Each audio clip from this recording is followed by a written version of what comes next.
Olá a todos, meu nome é professor Mário Serra Ferreira, sou professor de cirurgia e irei realizar a devolutiva da segunda verificação de aprendizagem da Clínica Integrada 5, sob coordenação do professor Dr. Diogo Cruvinel. Nós temos 10 perguntas desta verificação de aprendizagem, então vamos para a primeira. A primeira pergunta é da Prefeitura, do concurso da Prefeitura de Teresina, concurso 2019, onde versa sobre ferimento de arma de fogo. Então, para o melhor entendimento dessa questão, irei ler na íntegra. Então vamos lá. Ferimentos por arma de fogo, PAF, ou traumatismos de alto impacto na mandíbula, resultam com frequências em fraturas. E nós temos algumas alternativas. É importante relembrarmos que essa classificação de fraturas, a alternativa A, B, C e E são alternativas de classificação de fraturas de acordo com sua extensão. A alternativa D é uma classificação de acordo com a ação muscular. Então a alternativa D ela já está fora dessa questão, porque a gente não consegue visualizar nenhum músculo presente na imagem. Então não tem como classificar a ação muscular sem a presença de um músculo mastigatório. Então ficou faltando a alternativa A, B, C e E. A alternativa A, a fratura cominutiva, são aquelas fraturas de vários fragmentos, que está demonstrado na imagem letra C. Pois bem, essa é a resposta correta. Mas a fratura de galho verde é aquela fratura, né, que está localizada na imagem com a letra A, onde nós temos uma fratura incompleta, né, e muitas vezes fraturada apenas uma cortical. A alternativa C, ela relata uma fratura composta, e aí equivale à figura letra D, onde na verdade nós podemos entender que essa fratura ela resulta em uma fratura exposta. Tá? Então, fratura composta e fratura exposta são sinônimos. Aí você pode me perguntar, professor Mário, eu não estou vendo nenhum osso exposto na letra D. Né? E nós temos que lembrar que toda fratura a nível dentário, né, a nível dentário mandíbula ou maxila, ela corresponde a uma fratura exposta, que a gente acredita que existe exposição óssea através do ligamento periodontal. E a letra E, ela corresponde à figura letra B, onde nós temos apenas um traço de fratura. Então, para resumir, toda vez que temos um ferimento de arma de fogo ou um traumatismo de alto impacto, nós vamos resultar em fraturas cominutivas.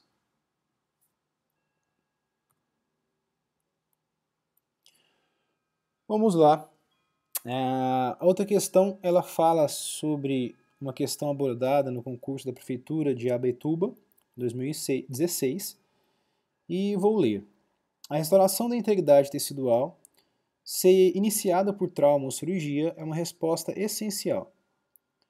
Organismos lesados sobrevivem somente se forem capazes de se regenerarem rápido e eficazmente. Em relação à cicatrização das lesões, é correto afirmar que a regeneração acontece quando a restituição ocorre por tecido com distinção estrutural e funcional do tecido de origem. Olha só, a regeneração, a gente não tem distinção estrutural e funcional do tecido de origem. Tá? Então, tem uma das alternativas que fala sobre isso. não vamos aprofundar nisso, porque senão perde a outra alternativa. Dá-se o nome de regeneração quando a integridade tecidual for restabelecida primariamente pela formação de tecido fibroso. Na verdade, aí é cicatrização, né? A cicatrização por segunda intenção ocorre quando uma incisão ou laceração é fechada por sutura e acontece sem deiscência e mínima formação de cicatriz. Quando nós temos uma incisão sobre o tecido, esse tecido é fechado de maneira através de uma sutura, onde as bordas, né, teciduais estão se encontrando e estão menores, né, estão se tocando, a gente dá o nome aí de cicatrização por primeira intenção. Com exceção do tecido ósseo e do fígado, a ruptura dos tecidos resulta em reparo ao invés de regeneração. E é isso mesmo, né? Regeneração acontece quando a gente tem a restituição do tecido sem distinção estrutural e funcional. E aí, os órgãos que podem fazer essa regeneração são os órgãos do tecido ósseo, né, e o fígado, que é essa alternativa correta. A fase inflamatória ocorre previamente à resposta reparadora do organismo e dura usualmente de 3 a 5 dias. A vasodilatação é a primeira e espontânea resposta tecidual, favorecendo a quimiotaxia. Na verdade, nós temos a primeira resposta de vasoconstricção, tá? E depois vem a resposta de vasodilatação. É importante lembrar ainda que a fase inflamatória ela tem duas etapas, né? Nós temos a etapa vascular e a etapa celular. Portanto, a alternativa correta desta questão é, com exceção do tecido ósseo e do fígado, a ruptura dos tecidos resulta em reparo ao invés de regeneração. Questão número 13, da Prefeitura da Lagoa Santa, no concurso de 2012. Considerando os anti-inflamatórios esteroides, é incorreto afirmar que. Então nós vamos procurar a alternativa incorreta. Glicocorticoides suprimem edema sem aliviar dor no pós-operatório imediato em comparação aos anti-inflamatórios não esteroidais. Está correto, né? Porque o efeito, né, de supressão de dor pós-operatório imediato, ela é bem menor, né, frente aos anti-inflamatórios não esteroidais. Porque os anti-inflamatórios não esteroidais vão agir nos produtos da inflamação, tá? Nos mediadores químicos da dor, né? Já o corticoide vai agir lá na fosfolipase A2, prevenindo a ação da fosfolipase para a liberação do ácido araquidônico, né, de dentro da membrana celular. Então veja que uma é preventiva, tá? Ação preventiva, o corticoide, e a outra, o anti-inflamatório não esteroidal, tem uma ação mais eficaz, porque ele vai agir nos mediadores químicos, tá? Principalmente aí a prostaglandina, a prostaciclina. Glicocorticoides são hormônios sintéticos que mimetizam as ações do cortisol endógeno secretado pelo córtex da glândula adrenal.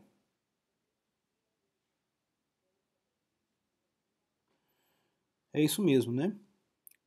Então, os glicocorticoides são hormônios sintéticos que mimetizam as ações do cortisol endógeno secretado pelo córtex da glândula adrenal. E aí lembrar que, na verdade, nós temos aí a ação do hormônio liberador de corticotropina, né, que é a corticoliberina, que vai estimular a produção do hormônio adrenocorticotrófico, a corticotrofina, que vai estimular a zona fasciculada do córtex da suprarrenal para produzir, né, o cortisol. Excelente. Dexametasona, usada sistemicamente, tem uma vida de 24 horas. Opa! Então vamos lá. A dexametasona, a betametasona, que são corticoides de longa duração e de uma potência 25 vezes maior, né, do que o cortisol, elas têm uma meia-vida de mais ou menos 300 minutos, tá? Se a gente for converter em horas, vai dar mais ou menos 5 horas. Então, essa questão está incorreta, tá? Mas, como é uma devolutiva, nós vamos avançar na questão para o ganho, tá, de conhecimento nosso. Outra alternativa fala que os corticoides diminuem a ação dos anticoagulantes, né? A alternativa correta também. E os corticosteroides agem de maneira indireta na fosfolipase A2. Excelente alternativa, porque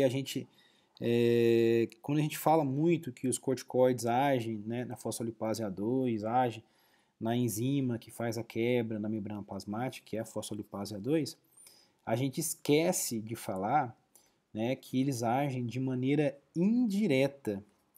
Por quê? Na verdade, eles vão agir nas lipocortinas e as lipocortinas que vão suprimir a fosfolipase A2. Excelente. Então, essa questão ficou tendo como alternativa dexametasona, usada sistemicamente, tem uma meia-vida de 24 horas, né? Alternativa incorreta. A meia-vida do dexa, junto com a betametasona, são de 300 minutos. Questão 14, da Prefeitura de Santa Luzia, né, 2015. Vamos lá. Analise as questões abaixo. O nervo mandibular, após se exteriorizar do crânio pelo forame oval, tomará um trajeto descendente próximo ao côndilo mandibular, emitindo o nervo alveolar inferior, que após penetrar na mandíbula pelo forame mandibular, inervará todos os dentes. Correto. O nervo maxilar é o segundo ramo do quinto par craniano. Tá certo? Sendo responsável pela inervação sensitiva de todos os dentes maxilares, bem como das pálpebras superiores e inferiores, nariz e lábio superior. Essa inervação da pálpebra superior está errada, né? Já que faz parte do oftálmico e não o nervo maxilar. O nervo maxilar vai inervar a pálpebra inferior, tá? A asa do nariz e lábio superior pelo nervo inforbitário. Então essa 2 está errada. A porção motora do nervo mandibular vai proporcionar motricidade a todos os músculos da mastigação. Excelente. De forma que a anestesia pela técnica de Gall-Gates irá causar paralisia desses músculos no lado correspondente. Que alternativa interessante, né? Essa alternativa, ela casa cirurgia com anestesiologia. A primeira parte dessa alternativa está correta, só que infelizmente a segunda parte, que fala da técnica de Gall-Gates, ela está errada. Porque a Gall-Gates, né, a técnica Gall-Gates, ela vai fazer ela vai fazer anestesia, né, dos nervos alveolar inferior, bucal, lingual, né, também do miloioide, do aurículo temporal, do bucal em 75% dos casos, né, não são todos os casos, mas ela não irá realizar a anestesia dos músculos mastigatórios, tá? Então essa questão ela está errada também. Seria interessante se Gall-Gates pudesse anestesiar todos os nervos, né, dos músculos mastigatórios. Então essa alternativa ficou apenas com a última, né? Apenas a alternativa 1 em algarismo romano está correta. Vamos prosseguir. Esta questão é uma questão da prefeitura, é outra questão, da prefeitura de Santa Luzia, pensei que tinha voltado, do concurso de 2015, onde ela cita para que possamos analisar as questões abaixo, na verdade, as alternativas, né? Então vamos lá. Alternativa número 1. A glândula parótida apresenta íntima relação com o nervo facial. Excelente. Sendo a maior das glândulas salivares. A saliva produzida é expelida por um ducto que se exterioriza na mucosa jugal, na altura do segundo molar inferior. Excelente alternativa, só que ela está errada, porque ele se exterioriza o ducto à altura do segundo molar superior, né? Quem lê rápido essa prova e faz correndo pode cair nesse peguinha. Então essa alternativa já está errada. Vamos para a segunda. A glândula submandibular apresenta íntima relação com a artéria facial e é a que mais produz saliva. Apresenta um ducto que tem íntima relação com o nervo lingual e se exterioriza no assoalho bucal lateralmente ao freio lingual. Excelente, né? Essa alternativa 2 está correta.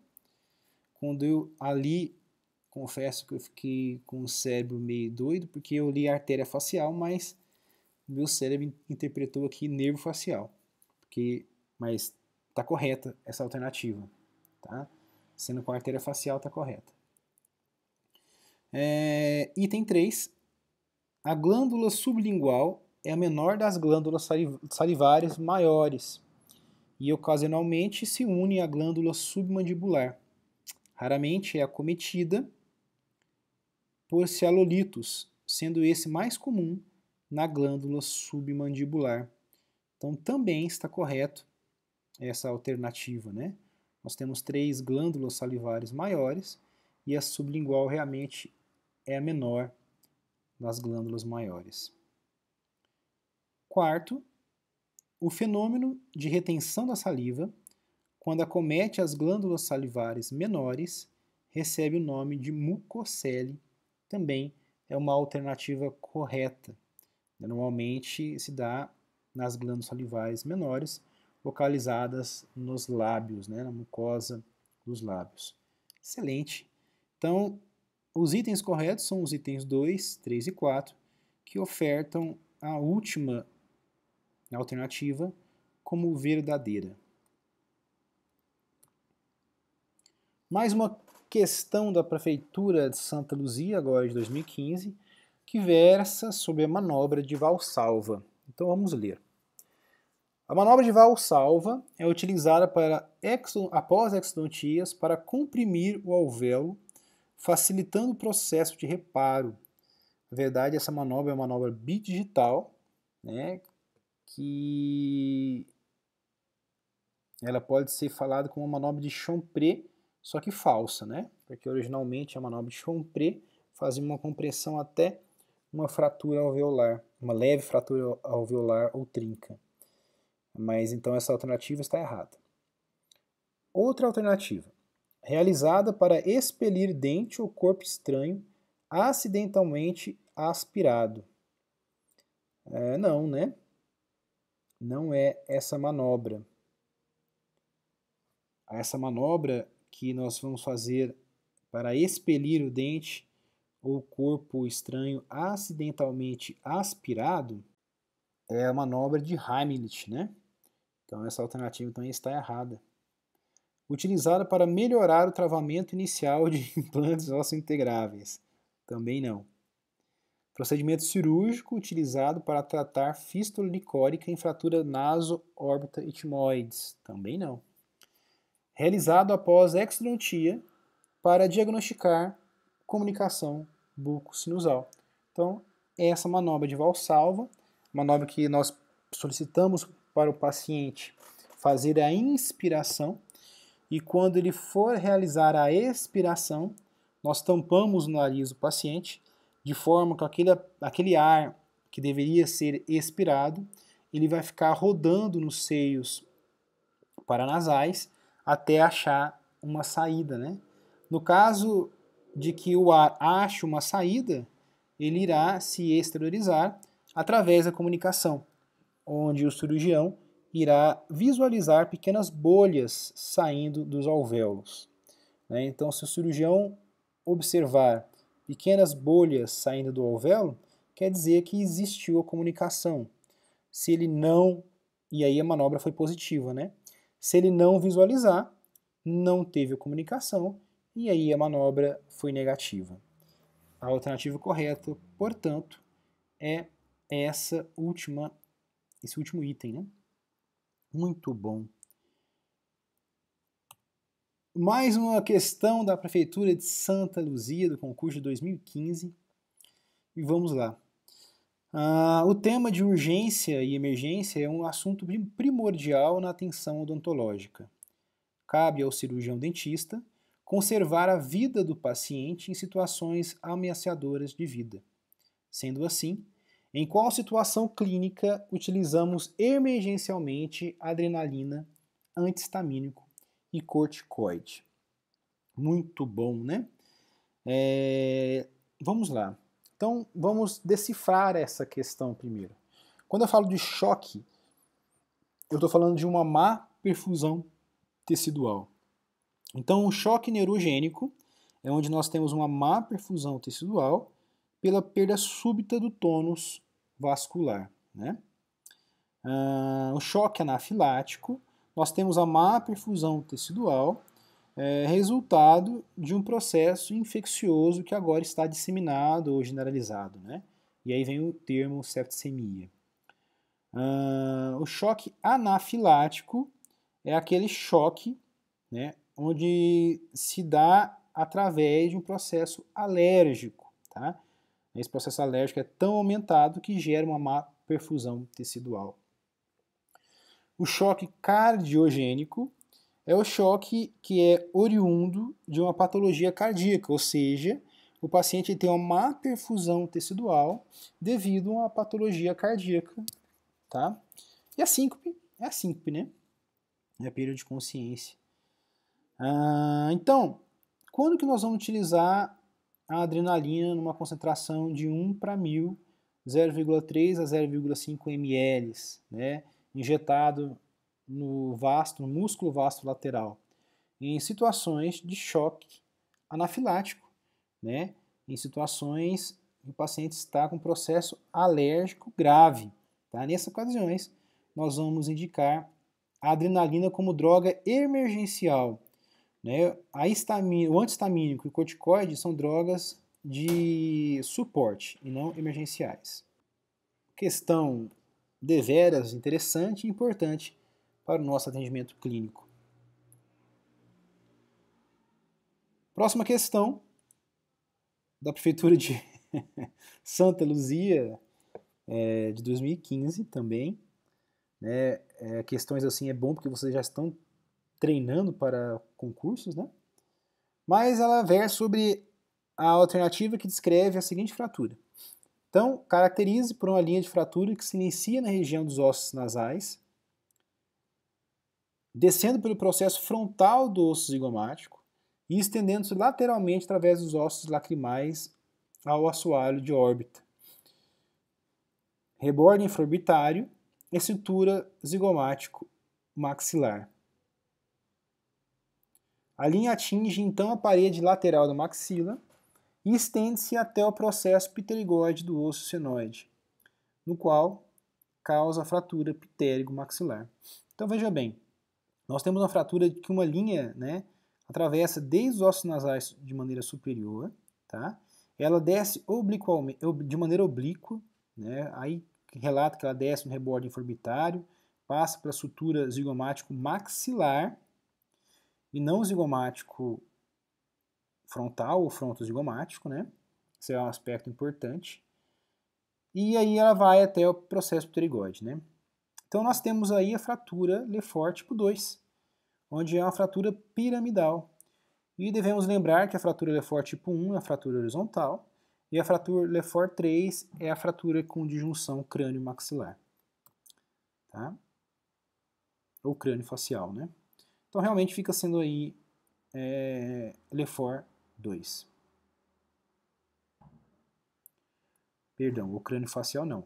Crânio-facial, tá, gente? Não é crânio-maxilar. É crânio-facial.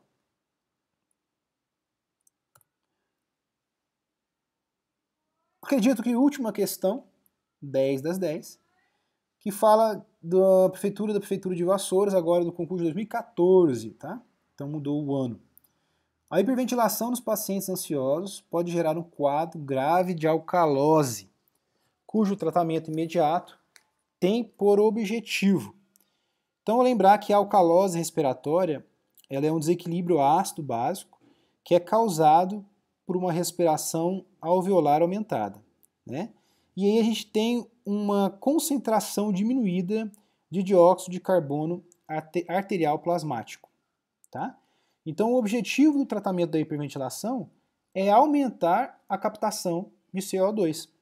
Já que ela está diminuída, a gente tem que aumentar, certo? E não era a última questão, né? A última questão agora é esta. Então vamos lá. Prefeitura de Vassouras, Rio de Janeiro, concurso 2014. Com relação aos fios de sutura, assinale a alternativa correta. O Vicryl, a Poliglatina 910, é um exemplo de fio monofilamentar. Ele é um fio polifilamentar. O Catgut é um fio monofilamentar reabsorvível que pode ter origem do intestino de carneiro. Fechamos a questão, né? Mas vamos continuar aí para o ganho científico.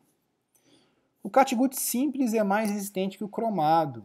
Errado, porque o Catgut cromado, né, ele tem a presença do ácido crômico que deixa o fio mais resistente. Então, por exemplo, o Catgut simples, ele tem normalmente, né, ele é reabsorvido em ambiente bucal em torno de 3 a 5 dias. O Catgut cromado, ele é reabsorvido em meio de ambiente bucal em torno de 7 a 10 dias. Tá? Então, o cromado ele é mais resistente que o simples. Os fios de medida 3,0 são mais finos que os de 4,0. Quanto mais zeros nós temos, mais finos são os fios, né? Então, o fio 4,0 são mais finos do que os fios 3,0. E o último item, a última alternativa, as agulhas de 1/4 de círculo são maiores do que as 3/8 de círculo. Na verdade, as 3/8 são maiores do que a 1/4 e maiores também do que a 1/2, tá? Então, ficou a alternativa segunda, né, que nós havíamos falado.